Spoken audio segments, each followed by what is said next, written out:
Hello and welcome to The Digital Insight, the technology, procurement and supply chain podcast that delivers valuable C-level perspective into the core issues surrounding business transformation and digital disruption. Each episode will bring you the most inspiring executive insights from those who are leading transformation strategies within the world's biggest and best-known companies. The Digital Insight. Disrupt, transform, evolve.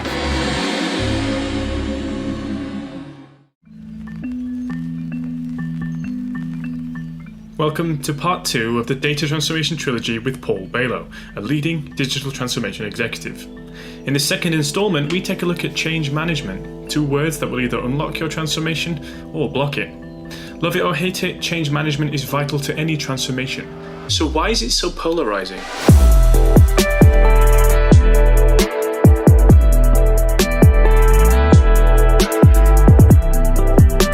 Transformation and change are, and perhaps always will be, the key topics defining the business conversation. And for every headline that focuses on a new technology, or indeed a strategic roadmap, how often do people address the elephant in the room that is change management? Leading executives will tell you all day long about the significance of change management, but what does it actually mean? What makes change management more than just another trendy buzzword that gets trotted out when you need to try and quantify change? What is wrong with our approach to change management, and how do we actually do something about it?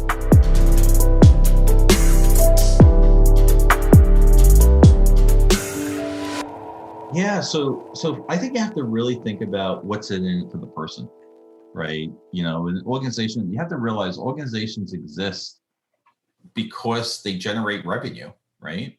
They're not there because you need a job, right? They exist, you know, some organizations exist because they have a commitment to the community, they're doing good. But most organizations exist to make money. And they're smart enough to realize that the world is changing. So the first thing you have to really be cognizant of is, are you aware that change has to happen? When you look out your door and you see this thing called e-commerce, you see this thing called digital, you see this thing called drone new technology, you see this thing called blockchain, do you sort of put your head in the sand or you say, wow, you know, there's some interesting stuff going there? And you keep going, right? FinTech, InsurTech, you see what's happening, you know, in data analytics, you see what's happening in artificial intelligence and robotics. You either have to say, wow, the world is changing, right? So the first thing you have to be aware, and that means you have to have an open mind. And this goes along the confines of building commitment for change.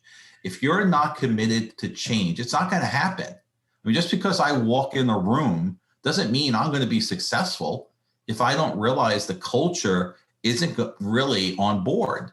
Now, you have to try to get them on board, right? But if they really mentally choose not to be, it's not going to happen, right? You just can't force it on people. So the first thing is when you're building commitment for change, it's this idea of building awareness and just saying, are you happy having what you have? Do you like working for this company? Do you like getting a paycheck? Would you like to continue this? And if you do, we have to be aware that other things are happening, right? I mean, you look at the insurance business, right? I mean, you have this thing called InsurTech. You have these mobile app companies eating at the heels of these major insurance companies. Banking, right? You have these monolithic multi-billion-dollar companies, and you had this thing that no one ever heard of once upon a time called PayPal. It's outgrowing Visa and MasterCard, right? So you have to be aware, right? Then you have to be self-concerned, right? You have to say, do I have what it takes for the future?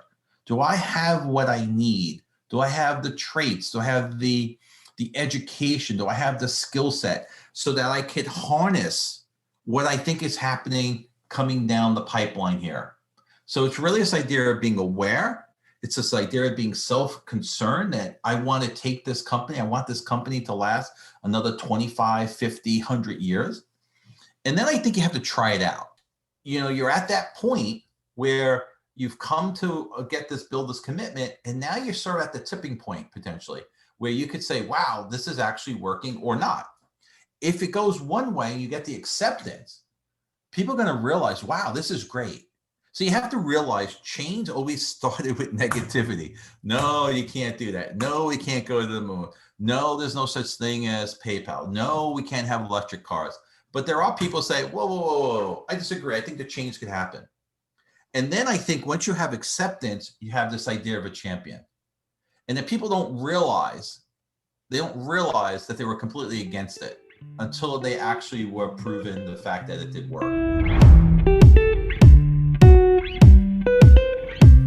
We all recognise the significance of sponsorship, get the backing of the board and the teams around you, and change comes naturally, leaving you to wonder, what were you even worried about? Any leading executive will tell you that if you don't have the sponsorship of those around you, you failed before you've even started. It makes sense, of course. If you don't buy into an idea, you're not just going to willingly go along with it, are you? This is where storytelling comes in, obtaining quick wins and achieving results and being able to truly establish a sense of credibility. But change is different, and we as people aren't always wired to accept different. You can be the best storyteller in the world and have all the data in your hands to prove that fact, but for some, the sponsorship just will not come. So the question then becomes, what happens now?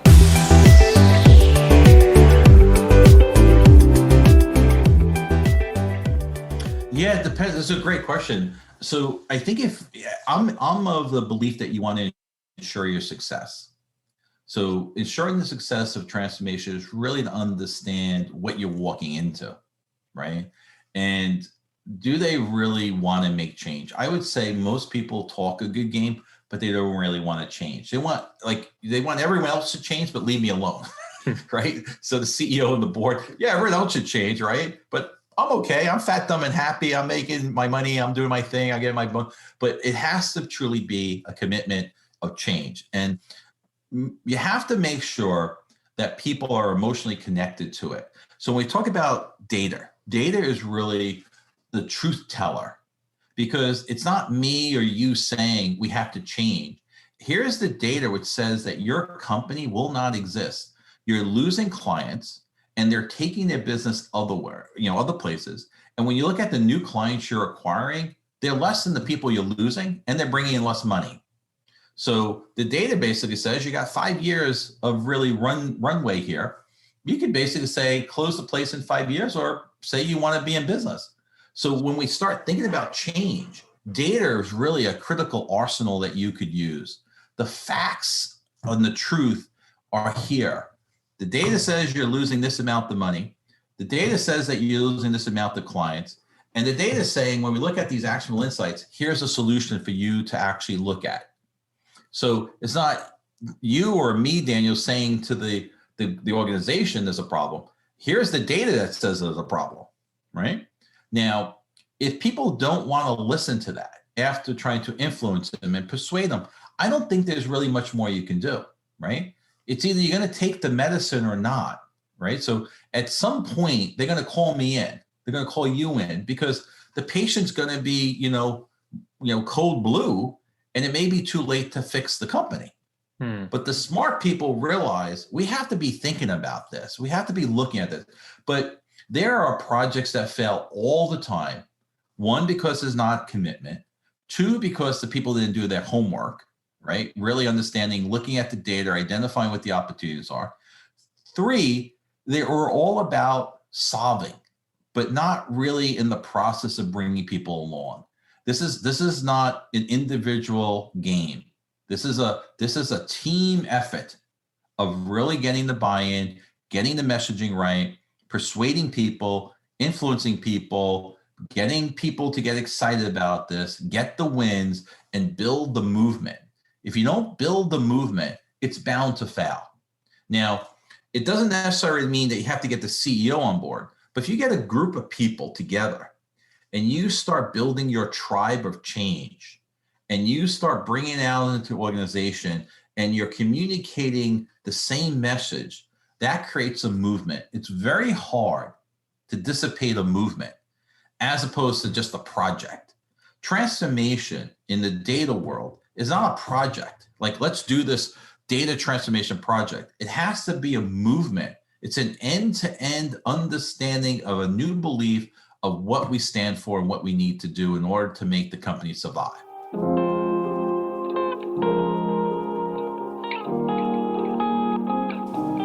Change is necessary, but change is overwhelming.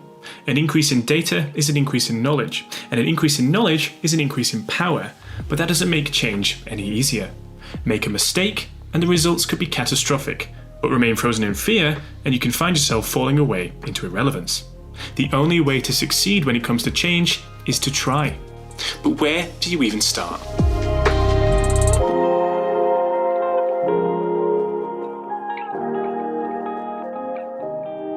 Yeah, so it's a great question. I don't think volume is the key, right? When we talk about data, I don't think it's just having this, massive quantities of data. I think it's having the right data. And I'm a proponent of having small data. I mean, I'm a proponent of having puddles or ponds of data as opposed to oceans of data. I think it's a matter of having the right data. And it's really not about the size of the data. It's really about the action you probably have to take. But the way I would look at this is if you're curious and you have a hypothesis of, wow, I think there's something going on here. I have a feeling that there's an opportunity in this new market for a new product. That's where I would start. I always tell my students, don't have the data doing the thinking. You have to do the thinking, right? Don't just jump into the ocean and see what you see, but you should be curious enough to sort of have this hypothesis or an idea to support that. The other thing is to look for where there's problems, right?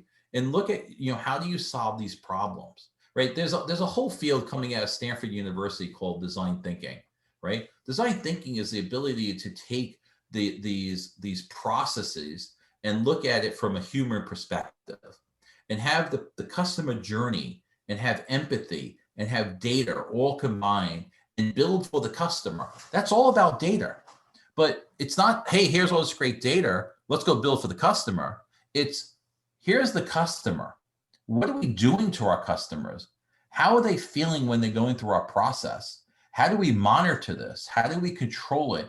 And then how do we make great customer experience? I was just teaching about this last night at my Columbia class, right? It was just like, look, it's not about the quantity of data here. It's about the purpose of the data. We have to take care of our clients, either online or offline, but it's not just taking care of the client. It's about how are we making them feel. So there's direct correlation between how someone feels and what they do. It's not just getting them at the end of the day to buy something. It's how did that process inspire us? And how do we get them through at these different stages? How are we making them feel? And then monitoring and controlling with the data. So there's multiple ways of doing this. The way I like to look at this is don't have the data drive the decision or the thinking. It usually never works. Have the customer at the center of this. And how do you make the customer's life better? How do you make the customer's journey better? How do you make the customer's journey static? How do we use data in order to make that happen? How do we use data in order to understand what the customer's feeling at different stages?